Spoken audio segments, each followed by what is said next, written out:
Hello, everybody, and welcome back to Think Tank Sports. Think Tank Sports, where we think and you listen. Check us out on the socials, if you would please. Facebook, Twitter, and the IG. Listen to us on Spotify for podcasters or wherever you get your podcasts. Watch these two glorious bastards on YouTube as we celebrate Star Wars Day. May the 4th be with you. I got my Star Wars shirt on if you're watching us on YouTube. I don't. Exciting day. If you are a Disney Plus subscriber, there's tons of new Star Wars content that came out today. Very exciting. Saw lots of people posting pictures. If you're a Mandalorian fan, the Mandalorian creed statement of "This is the way" has now turned into "This is the May." So if you haven't seen that out there, that's out there. Yet this podcast is not designed to talk about Star Wars, although we do get off on tangents from time to time, as I just did. No. We're actually here to talk about the NBA playoffs, which are into the conference semifinals at this point, with 8 teams left. And very interestingly, the first time, I'm going to throw a stat right at the beginning before I even introduce Mike, the first time in the NBA playoff history that you have a 1, a 2, a 3, a 4, a 5, a 6, a 7, and an 8 in the second round of the playoffs. That tells you just how things are going. But I'm not going to talk the whole time. We're going to have somebody else talk about how things are going. Mike, how the heck are you? A lot to react to there, Dave. A lot to react to. Yep, there you go. You have 10 seconds. 9, okay. 8. I was going 7. to react to what you said, but then you reminded me that you let me go off on my tangents. So I'll just let the Star Wars stuff lie there. Okay, very good. Criticize. But the NBA, Dave, is exciting right now. Like you said, 8 teams left. Each one of these series, well, save one, is going to be a barn burner, I think. And we're really in a great, if you slogged through the regular season and the playing games and we're waiting for the best basketball in the world, now's the time to watch. Now's the time to watch. Don't wait until the finals. Now's the time to get interested. Or pick a team and run with it. Even if it's, your team's eliminated or whatever, have a good time. Just don't buy any merch and be a bandwagon fan. But that's another story for another Please day. don't. Let's start out west right there with your Lakers and Warriors, Dave. Oh my goodness. They're going at it again this evening as we record here on Thursday. Yep. And where are we at here, buddy? Lakers are ahead. Yeah, Lakers are ahead. Just played the one game Tuesday. Yeah. The Lakers, and this will be a theme for me throughout. The Lakers are on the good format, which is Tuesday, Thursday, Saturday, Monday, Wednesday, Friday, Sunday, every other day. Now, of course, they are playing in the same state, not that far. San Francisco, LA, it's close by. I get it, but these teams have chartered flights. They're not sitting on the tarmac and sitting in the airport waiting to board their plane. No, they just walk out, get on their plane, and the plane leaves. Sure. Anywho, so the Lakers are on a great schedule. Played a good game Tuesday night. They won 117-112. Anthony Davis was big. Dennis Schroeder played good defense. D'Angelo Russell played well. It was a good game for the Lakers. The Lakers have played well down the stretch. We've talked about that. Defensively, they're playing very well. My gosh, the Warriors put up 106 shots in this game. Just unbelievable, the number of shots that they put up. Yeah, 106. 43 for 106. Yes. Yeah, 53 of them 3-pointers. Now, what I will say is this is a product of Anthony Davis. He's in the middle. He's keeping them out of the paint, and they're deciding to chuck up threes. Now, they hit 21 threes, Mike, for 39.6%. I mean, you would say the Warriors are going to win that game. Right. But a couple of factors. One, the Lakers do not foul. They are one of the best teams in the league at not fouling. They only had 12 fouls in this game versus 24 for the Warriors, and the Lakers consequently 25 for 29 at the line. So they were able to make up for the fact that the Warriors hit 21 threes. Also, Golden State doesn't doesn't force the ball to the hole. They don't get it that Nope. well. They all donut team, as I said before. Yep, absolutely. So that's helping, obviously, but the Lakers are playing very well. We'll see. Game 2 is tonight. But yeah, the Lakers dominated in the paint, 54-28 points in the paint. So Lakers looking good. We will see. Now the Warriors, very talented. They're going to make adjustments. We know that's going to happen. And we'll see what adjustments they make tonight. But Anthony Davis has been on a tear. If he continues to play the way he does, I'm not sure that the Warriors, I mean, they certainly can win some games in this series, but I'm not sure they can win the series. So we'll have to wait and see. Does Anthony Davis get into foul trouble? Does that open things up? We'll have to wait. We'll look at all of this, but yeah, Lakers are up 1-0, looking good. Yeah, no, I thought this was the game. Anthony Davis was the alpha in this game. LeBron stepped back and let Davis eat, and that's huge. We talked about that last time, Dave, and that's huge for Davis. Confidence-wise, you'd think he's Anthony Davis, but still, his team relying on him down the stretch. And I thought Darvin Ham had a great night, especially his defense on Curry at the end of the game. Last couple of possessions, they said we're running to Schroeder and Vanderbilt at you, two long-armed, athletic, much taller. You're just not going to get the ball. And they forced him on that last play, one of the last plays, like 20 seconds left. They forced him to give the ball up. And here's Jordan Poole. Jordan Poole is a great player. Don't get me wrong. I take it. I thought he was a little too far out, and that's interesting. I would have liked to see him take a step in. I agree. Right. Take a dribble, take a step in. There was space. Right. He had room and he had time. It was not like he passed it and there's 1 second left. He very well could have taken a dribble and pulled up. He was a little too far out. It's at the end of a game. You think about if you've played basketball, your legs, they're tired. I know they're great athletes. I know they're in great shape, but take the extra dribble, get in, just step into it and make it an absolute no doubt attempt. So he misses it and the Lakers win, and get the rebound and then move on. Yes, Mike. To the haters out there for Steph Curry saying that, he's got to take that shot. He just literally physically couldn't. There's no taking that shot. Michael Jordan, one of his most notable plays is when he passed it to Steve Kerr for the win. And John Paxson too. And John Paxson, right. Yep. So twice he did that.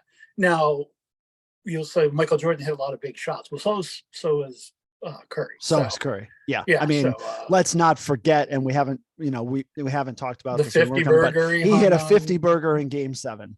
In an absolute blowout demolition of the Kings. He just hit anything and everything. So Steph Curry is right there. Remind me, Dave, when these playoffs end, let's have a conversation about Steph Curry's legacy.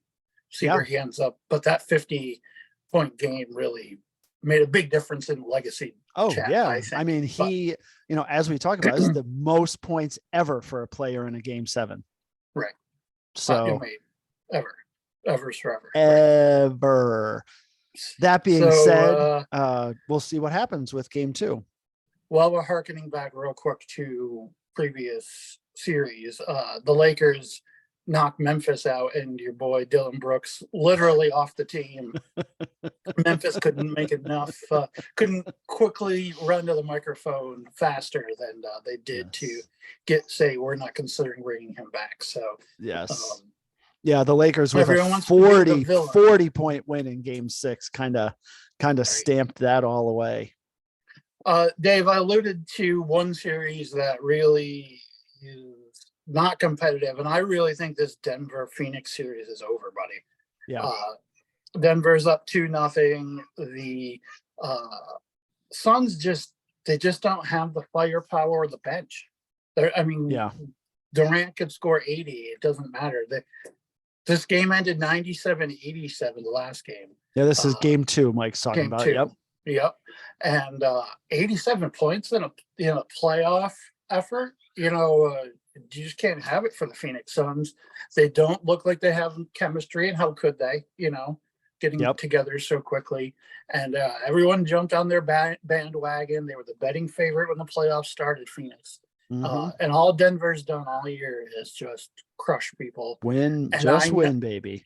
And I know the criticism. I've been just as vocal as Steve or anybody else that, good for Jokic, but until he wins one or takes them to the finals anyway, it doesn't mean much. So, but I think this Denver Phoenix series is over. What say you? Yeah, Chris Paul is hurt, very unlikely to play. Shockingly, right? Yeah, he's just plays every game every season. Not very unlikely to be there for game 3. Mike, the Suns 6 of 31 from 3, 19% in game 2, and something that my oldest son has been pointing out. We talked about game 1 with the Warriors and the 106 shots they put up. The Nuggets only put up 76 shots in this game. But the Suns put up 95. I'm not sure I've seen such a difference there in, almost 20 different, a difference in shot attempts. And the Nuggets win by 10. Yeah. So, yeah. Bad shooting, yes. Great defense, yes. Both. Yeah, exactly. So a lot more fouls by Phoenix. So that's another piece. They had 9 more fouls, and so they were only 5 for 5 at the line. The Nuggets 18 of 21. So some pieces there that play it out. But I'm with you, Mike. The Nuggets are playing the best of any of these teams in the playoffs. We will see, and this will be my first rant on this. Game 2 was Monday night, Mike. Denver and Phoenix. Okay. They're, I think they're in Game different 1 was Saturday, time zones. Yeah. I think they're in different time zones, or they might be in the same time zone. I should have looked this up. Game 3 is not till tomorrow, Mike. Monday to Friday. Wow. They're not going across the country. Right. Denver to Phoenix. Yeah, they played 2 games right quick. 2 games, and then we're taking the whole week off so we can go to Phoenix. Are you being pulled by horse and buggy? I don't think so. Anyways, that's my first rant on that. I'm with you, Denver. Yeah, the schedule's brutal for that Denver's series. cruising, and the schedule is horrendous.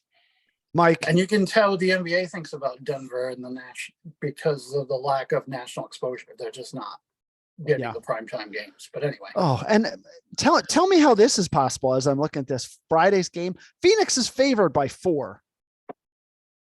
The Vegas and the public, and they all love Kevin Durant and think that, and he should get his flowers. I get that, but no. Absolute disrespect for the top seeded team in the West, who is just cruising. Phoenix favored by 4. Unbelievable. Right. Mike, Miami and the Knicks, or your Celtics and the Sixers? Let's go Miami and the Knicks, Dave. Boy, tale of 2 games without Jimmy Butler for sure. Yeah. Game 1, the Knicks player, their best player, Randall, didn't play because of the ankle. Yep. Game 2, Jimmy Butler doesn't play for the Miami Heat, and they're split 1-1. I think this is going to be a super exciting series if everyone gets back healthy, or relatively healthy. Nobody's really healthy this time of year. Hold on, let me stop you right there. Okay. Here's my second rant. Game 2 for this series was on Tuesday. Miami and New York. This much I know, they're in the same time zone. Game 3 isn't until Saturday. So time, Jimmy 5 Butler days. will probably play in game 3 because he's had a week off. There's people that have been in a coma that'll be up by then. Yeah. Exactly. Exactly. All right. So now let's get into the series. Yeah, and we're seeing Jalen Brunson and Josh Hart emerge as, New York City, heroes for, what they're doing for the Knicks, especially if they hang around a couple of years. Their friendship is pretty interesting too. I saw a story where Josh Hart's wife was complaining because he comes home from a game and he gets online and starts playing video games with Brunson. And she's like, "You just saw him." He's like, "Yeah, it's different. We were at work. Now we're just hanging out." Now we're playing. And this just in, if you haven't made the connection, I think we've talked about it, both players from Villanova. So they know each other. That's a great story, Mike. And good stuff. Feel sorry for the wives and the family there. Josh Hart was just tremendous in game 2, 14 points, 11 rebounds, 9 assists. Mike, one turnover. Wow. Brunson, 30 points, 1 turnover. These guys know how to handle the ball. Brunson hit 6 threes. Josh Hart was just all over the floor. He's a guy I loved with the Lakers. I was very sad. I know that they needed to get Anthony Davis. I was sad to see him go. So I love it that he's on the Knicks because he's doing great things for them. And game 2 for Miami, there was the Caleb Martin game. Like, these playoff series are all known for people you've never heard of before, or fairly obscure players. Just having a big game and winning, big games. And the Heat tried to get Caleb Martin his game, but they just fell short here. But I like him, nice scrappy player. So good to see him get some 22 points for Caleb Martin, 8 rebounds in 38 minutes, 8 of 15 from the field, 4 for 8 from 3. But not enough. If you're rolling Kevin Love out in 2023 as you're starting, 5 here, you're in trouble. So not enough. I agree. As far as the Boston series goes, I was happy to see them come out in game 2 last night and, blow the doors off of Philadelphia without Embiid. They're probably hungover. I don't think is the right word, because I don't think they did too much partying with Embiid winning the MVP, Dave. But doesn't appear that way. I mean, maybe Thick Jim did. Maybe Thick Jim did. Coming off his 45-point explosion in game 1. I am not a Thick Jim fan. That is well documented. He was tremendous in game 1. He was. He had that crossover near the 3-point line and then drove in and pretty much dunked it, but just kind of like a very light stuff. But showing his age, I guess I would say, in this game, Mike. 12 points, 10 rebounds, 2 for 14 from the field. Now that's the Thick Jim I'm used to seeing. 0 for 6 from the 3-point line. He can't be that inconsistent if the Sixers are going to try and win. Here's a guy that has no B game. Either his A game is on and he's, the Thick Jim we saw in game 1, or, what we saw in game 2. He showed up probably thinking, Embiid, we beat them at home court. I hate that attitude by NBA team. We won a road playoff game, so we don't need to win the second game. That drives me nuts. Yeah, that's garbage. Because, you wouldn't want to go home 2-0. That would be terrible. Would be. But anyway. So those two things combined just had all the makings of a Celtics blowout. And frankly, the defensive effort by the Celtics in game 1 was horrendous, especially late. So wait. Was there a defensive effort? Exactly. I think I had texted you and Steve at one point. It looked like an all-star game. I mean, literally both teams up and down the floor, layups, 3-pointers, passes going everywhere. Nobody with their hands up. Nope. I swear some of them were asleep for most of that game. This is game 1 we're talking about. Yeah. So good for the Celtics to come back and decide to play some defense, because it was embarrassing for both teams in game 1. Yeah, absolutely. So the Celtics win 121-87. We get every scrub on the bench. Some guys I didn't know they had. But Blake Griffin didn't play. No, I thought And we that know was him. curious. Right? The crowd was chanting for him too, but he must be dinged up or something, because he was giving the crowd the "I'm not coming in" sign. Blake Griffin is dinged up. Really, that's shocking. almost as surprising as Chris Paul not playing. Right, shocking. Almost. Yeah. But so that series is 1-1. Yeah, 1-1, and I just 6 or 7 games. I still feel good about the Celtics. I feel like, we're the better team in the East, especially with Milwaukee gone. Everything's going to go through Boston, and Embiid's, you can wrap that leg 110 times. Believe me, I know about wrapped legs and all of that stuff. Yes, and, you do. It still hurts. So, it still hurts. Yeah. It's just, what are you going to do?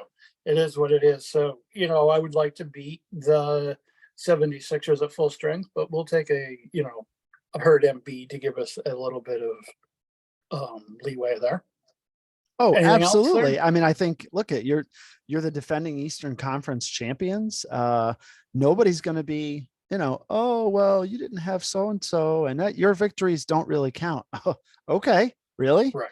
You're going to say that? Sure. All right. You're going to tell me that, well, I could throw out 1,000 examples, but I don't think it's necessary. Yeah. Nobody feels sad for the Sixers outside of Sixer fans, probably. Although I would like to see them get to the championship and lose, just so they could have the trifecta, with the Phillies and the Eagles. Right? Oh my goodness. So, that would be hilarious. That would be and great. Hilariously bad. Yeah. Wow. Yeah. Before we came on air, a little news broke. You want to share that with us? Yes. So I not surprising / surprising. The Milwaukee Bucks fired their coach today, Mike. Mike Budenholzer is out. As we talked about just before we came on, some heads had to roll after this epic fail and winning one game against the 8 seed play-in team Miami Heat. Heads had to roll, and guess who it is? It's Mike Budenholzer. And so he's out. And Mike, I asked you right out of the gate before we came on, he's going to end up somewhere. Where do you think he's going to end up, and what say you? The first team I really thought of, Dave, is the Philadelphia 76ers, probably because they're playing the Celtics and expect them to lose.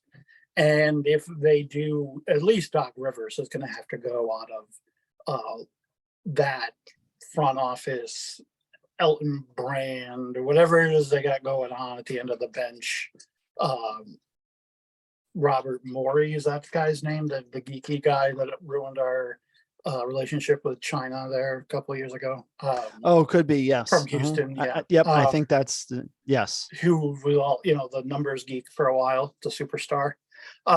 Anyway, I think that Philadelphia would be a good place. Daryl Morey. Daryl Morey. Morey. Yes, you had the last name right. Yep, his brother. As usual with me, yeah. Him and his brother. Yes. So that would be a good land, nice, tasty landing spot, as you said. Anywhere else that you could see him could he be in Brooklyn? Would he go to Toronto? You had said something. We talked about Nick Nurse being out. Could he go to Toronto? Could he go to Brooklyn? Sure. Atlanta Heat or Atlanta Hawks? Well, they just didn't. Atlanta. They just got Quinn Snyder, right? Oh, right. Yeah, I was looking at Atlanta. I forgot who they had. Yeah, obviously I forgot. Yeah, so I think there's a couple of teams. Then we'll, obviously wait and see. Him be a Pacer. Yeah. What other heads roll? Yeah, but I mean, he's going to land somewhere. It's just going to be a question of which team has a coaching vacancy outside of, as we said, Toronto, and then where does he land? Right. Right. I agree. And like you said, Nick Nurse out of Toronto, so he's going to land somewhere as well, I would have to think. But we'll keep a track on all of that, Dave, won't we? Yes, we will keep a track on NBA stuff. On all of that. The series, continue to stretch out amongst many days, completely unnecessary.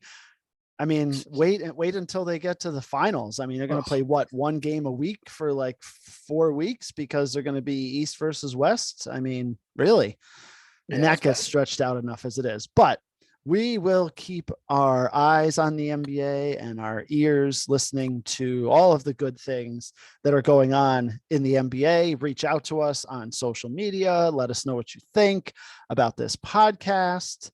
Watch us on YouTube. Tell us we look silly, whatever you want to do. You don't like Star Wars. If you don't like Star Wars, you got problems. I'm just going to say that. okay. And yeah, keep paying attention to us at Think Tank Sports. We got some more content. We're going to do a baseball, get some Yankees out there. Obviously, we did the draft recap earlier this week, so that's out there for you to digest. But keep paying attention to us, the tens of fans of you that are out there doing that here at Think Tank Sports. We look forward to providing you with more content here where we think and you listen as we strive for your 5-star review. See you later, everybody.